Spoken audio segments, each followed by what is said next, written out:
concept, which is basically I'll be doing the lecture um, in a video where you would attend it at your ease at home or anywhere else. And I'll be saying or dictating the lecture in the video as if I would do it in the classroom. And but when we meet this week, inshallah, in the classroom, it will be more of a discussion based on you attending and going through the whole video or the lecture. So the lecture's name is Fluid Control, Soft Tissue Management and Impression Techniques. It's a long lecture, so it's a very important one.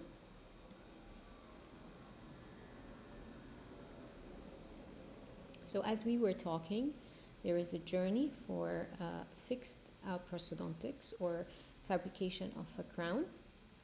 So we have reached to the second clinical session, which is clinic 2, as you can see here.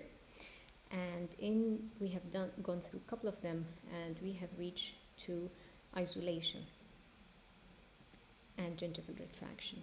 So in the previous lectures, we have spoken about before making the final impression, which is what we're going to be discussing in this lecture, is that you need to go through and be sure that your preparation is as perfect as possible with all the things we have talked through. No undercuts, the height is perfect, the parallelism or the taper is optimum, etc. So before we make the impression, we need to understand why is impression making. Master impression making is very important, because basically we want to make the crown. Who makes the crown? We don't, usually it's not the clinician or the dentist, and we need to communicate to the lab. So to do that, the lab needs a replica, which is to do that, we need to give him a copy. So we take an impression, which is a negative copy, and he put it to get a positive copy exactly in the same dimension as the teeth that you have prepped. So all the teeth in the arch and the soft tissue, they have to be reproduced in your impression. This will allow them, or allow the technician, to be able to make the wax pattern indirectly on the cast, and then he will give it back to you to make the to give you the restoration back to try and fit inside the patient's mouth. So the mouth is a challenging environment, because we will discuss the reason for that. And that's why accurate impression can be, or it's known to be, a difficult stage. So before we do the impression, we need to ensure a couple of things. For a successful impression, we need a couple of things, which are healthy gingiva. You need good moisture and fluid control, and you need tissue retraction. When I say tissue or soft tissue retraction, I'm not talking only about the gingiva retraction, but also the lips, cheek, tongue, to stay away from the tooth and the other teeth, but importantly the tooth that you have prepared. Let's discuss why each of those are important for a successful impression. So, healthy gingiva. Why did I say that healthy gingiva is number one? Because if the gingiva is not healthy, two main problems can occur. The first thing is that the first sign of an inflamed or non-healthy gingiva, do you remember the 5 pillars of inflammation? Bleeding, hotness, redness, etc. So one of them is bleeding. Bleeding is a big problem, because all the impression materials we're using are sensitive to, they are very sensitive to moisture. Bleeding or blood is fluid. So if there is a hemorrhage or there is bleeding, if the gingiva is not healthy, so it's gonna bleed. The moment it bleeds, it's gonna push the impression away. We'll talk about that. But anyway, the enemy of impression is moisture. Bleeding is fluid. It's gonna make the impression taking difficult. Okay.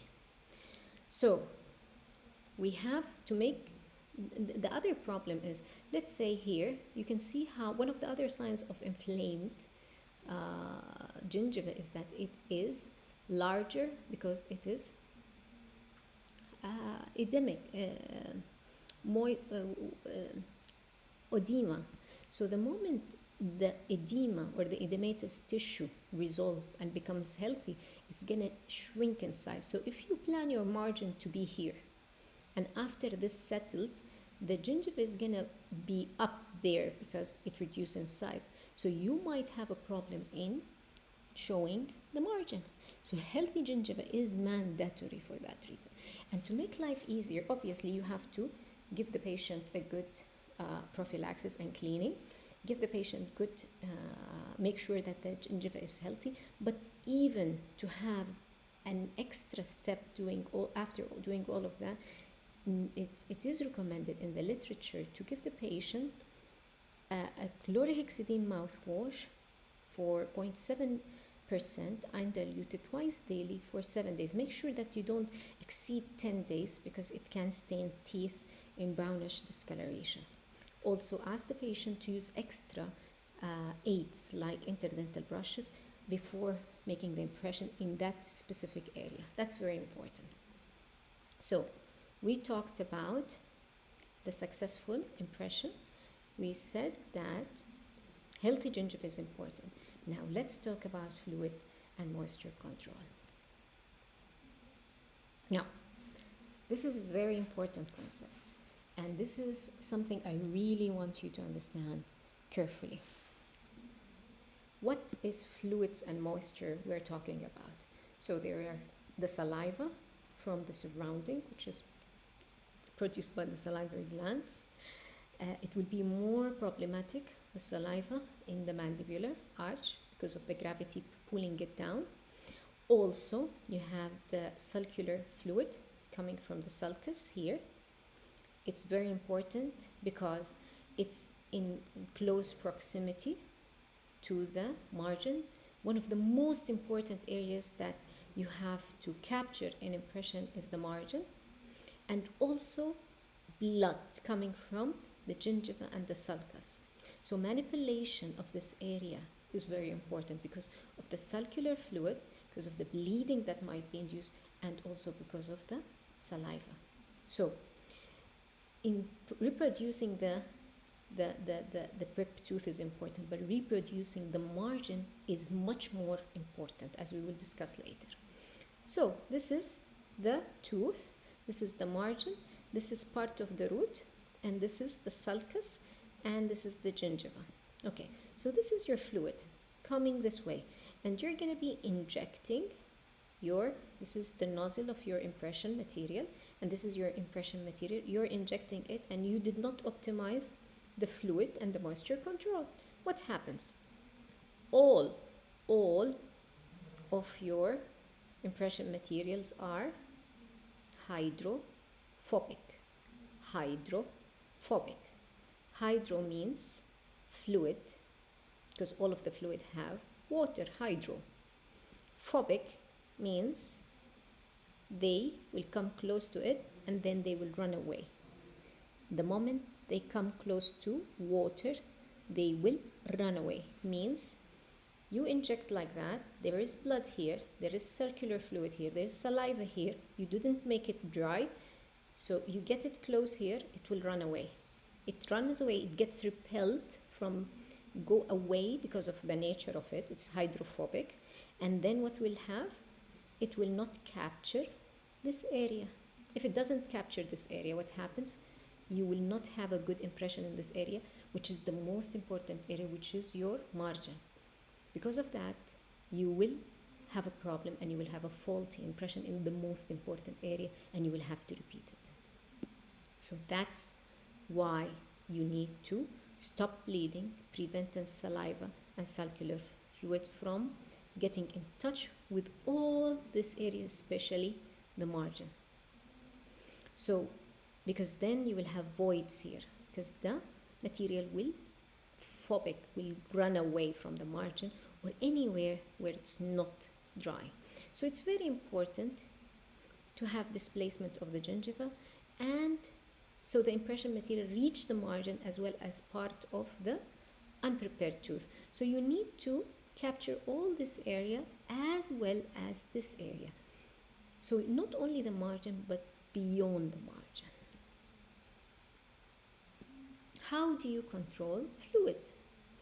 There are so many techniques. One of them is mechanical or chemical or combinations or other. So rubber dam is one of the mechanical ways. I mean, you're very familiar with it. You have been studying and using it in operative dentistry. You can go through those uses, contraindication, advantages, disadvantages. But one of them, one of the problems here, it's not it's not a preferable way to because you won't be able to capture subgingival, so it's not of great use in making an impression. So rubber dam wouldn't be a great tool for making impression. High volume suction and the saliva ejector, very, very important when we are using them, when we use them correctly before or sometimes as well during master impression making. You ideally, the high suction, you use it next to your handpiece, the saliva ejector at low volume, so it's usually easier or more comfortable to the patient, and you usually leave it at the floor of the mouth where gravity pulls the saliva for you, and it removes the water slowly.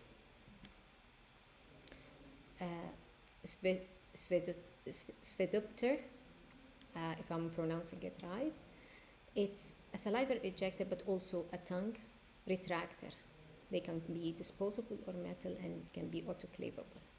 Now, most of these are not, we don't use them during impression making, but the absorbents, this is a very important tool that you can use. 60% of the saliva comes from the parotid. So the parotid glands is opposite of the buccal side of teeth 1617 or 2627. So they will be here opposite to this area. So you can stick those, okay, which are absorbent material. They will retract the cheek, and they will absorb a lot of the saliva produced. Even if you are doing an upper or a lower impression, most of the saliva comes from there. So it really, really helps. Placing one here, the cheek retractor, and putting some cotton rolls gives you a great dry area. They're called, one of the very famous ones are called dry tips, which is these absorbent cards. They look like an arrow, so the arrow points toward the throat. So it keeps the parotid kind of dry for 15 minutes. It swells, as you can see here. Some of them are reflective, so even gives better reflection because the light hits on the aluminum sheet here, and it gives better illumination. Cotton rolls, they're cheap, they're common, we always use them. It's a very good idea to, even if you don't have dry tips or absorbent, it's a very good idea to put cotton rolls, even when you're doing a lower arch impression, to put 2 cotton rolls on the top, the same area here and there, because they will absorb the parotid gland saliva for not 15 minutes but less, and try to do the impression quicker. Now, this is medication that you can give to the patient. To control, some people have excessive salivation, but all of the previous techniques are mechanical and are localized. You target the areas of the production at the escape or the production of the saliva, which is like the rubber dam, the cotton roll, etc. But here we stop the gland from the production. Now, you have to be very careful because it's systematic, it's a medication. They are usually anticholinergic medication, so they target the myoepithelial cells of the salivary gland. So systematic, they don't usually target this, but usually they have contraindication or they have side effects. So you have to be very careful when using them. Make sure, like some of them, they can cause complications, those with having asthma or heart failures and hypertension, etc. They can cause drowsiness, so you have to be very careful when you but sometimes when you're doing a full arch in a impression in a patient who's having excessive salivation, they can be handy. One of the most common ones is atropine. Okay, you can give it to the patient before the impression, and you can monitor the patient. The whole point is that you want to reduce moisture, okay? So, and to keep the tooth dry.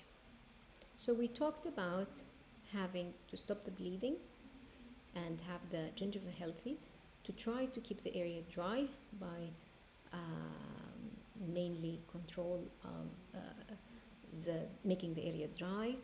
And now we're going to talk about soft tissue retraction, which is not only, as we said, there is two components to that. We have lips, cheek, and tongue, and also we have the gingiva retraction. So let's start with the first component, lip, cheeks, and tongue retraction. Why is lip, cheek, tongue retraction important? You see, when we're doing an impression, it's very, very, very important that you can see. Some people, whenever I say that you will make the impression when the patient is lying down or near supine position, everyone is like, that's unusual to me, the patient can choke. No, the patient should not choke. You can optimize that the material is not too much, but you have to put him or her in that position so you can have good visibility. If you cannot have good visibility, how could you inject or inspect that the tooth is dry and you're injecting at the sulcus where everything is in the right position and you're managing everything to be optimized? There is no way this can be possible. So you have to have good visibility. To have good visibility, you need to have good light and you need to have clear area, good access. To do that, you need to retract anything in the way. So what are the reasons why you want to retract? First, if you push the cheek, the lips away, you can see everything in one go and you're pushing them away and you're not using your hand anymore to do that. So you have a free fingers or free hands actually that you can use them for this very important and very difficult step, which is the impression making. So improving visibility, reduce the displacement of those and touching the tooth. You don't want that. You don't want the tongue of the patient or the cheek of the patient to come in the way of your impression material. You want good light access. You want your hands to be not occupied with by retracting the lips, and be more focused in making the impression with your fingers. You can change the whole thing from 4-handed dentistry to 6-handed. So in other ways, you're going to be using the patient to retract. For example, these cheek retractor, you ask the patient to hold them. The patient will get distracted, which is very good advantage. Or you can use something like that, which is disposable, Optragate. You place it in the patient mouth. All these handy. I've seen many of you having them. It's called Smiley Maker. Or you can use cheek retractor and cotton rolls. So you want to push away the cheeks, tongue, lips. Look, you can see everything in one go. Good visibility. Now, talking about the other component of soft tissue retraction, which is the gingival retraction. Now, why do we want to displace gingiva? Now, displacing or retracting gingiva is the process of moving away the marginal gingiva, okay, pushing it away in order to expose the margin. As we said, the margin exposure and capture is one of the most important aims of making a successful impression. So this is one of the most important reasons. But one of the other things you need to expose is not only the margin, but beyond the margin, this area. So why do we want to expose the margin? We talked about that because the margin is where the crown fits and sits. So it's what we call a critical area. If you have a small void here, you can still use the impression.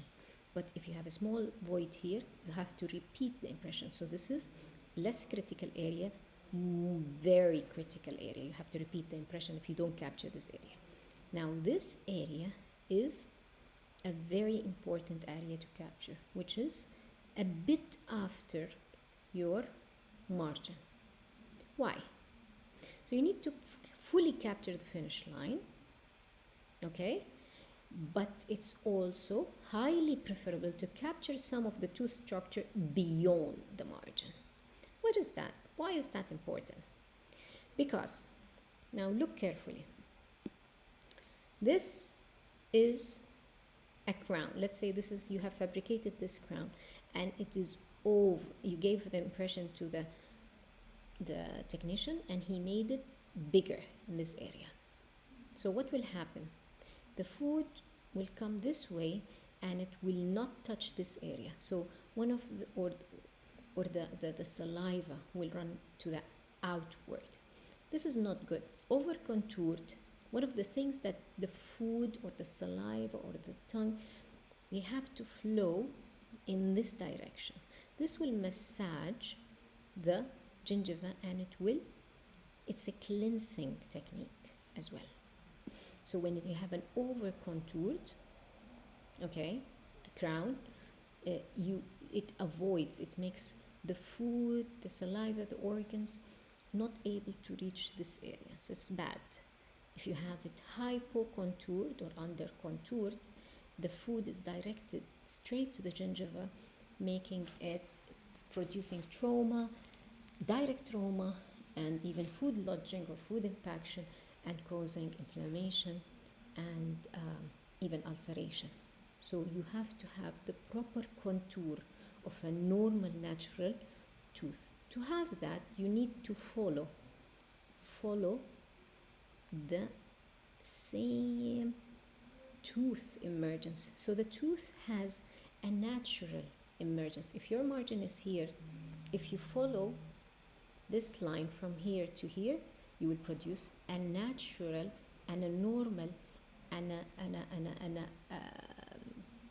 contour. So if your crown margin is here and you just basically follow this line, you will be able to follow the natural and correct contour. So this is why you need to capture this line.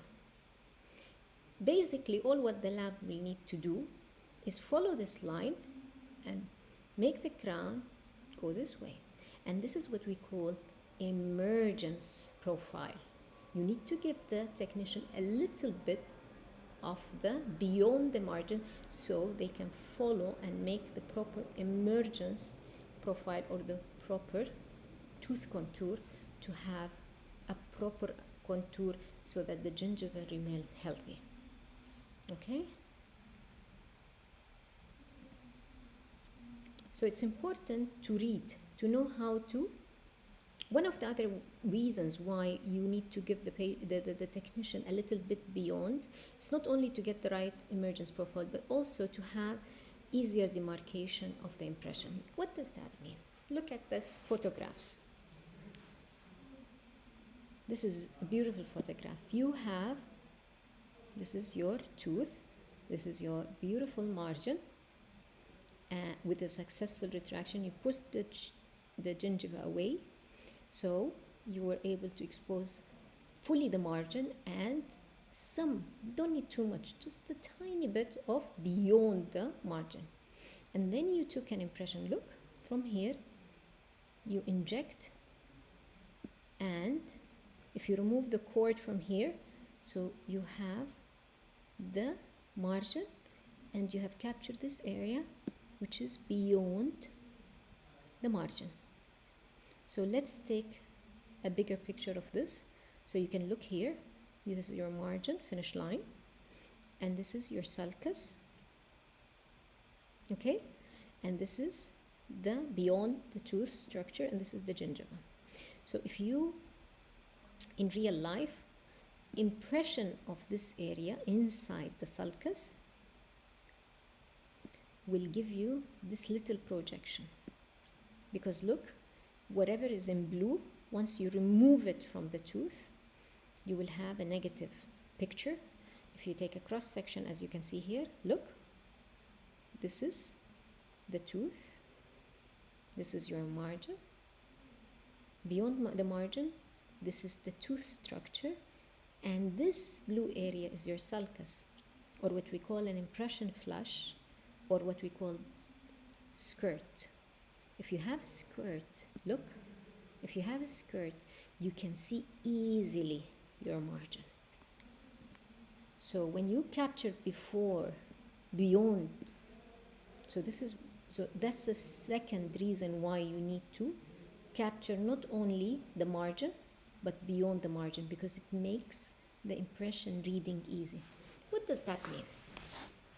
Let's look at this picture.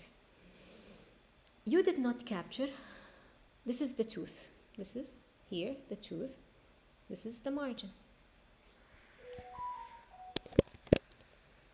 Let's stop here.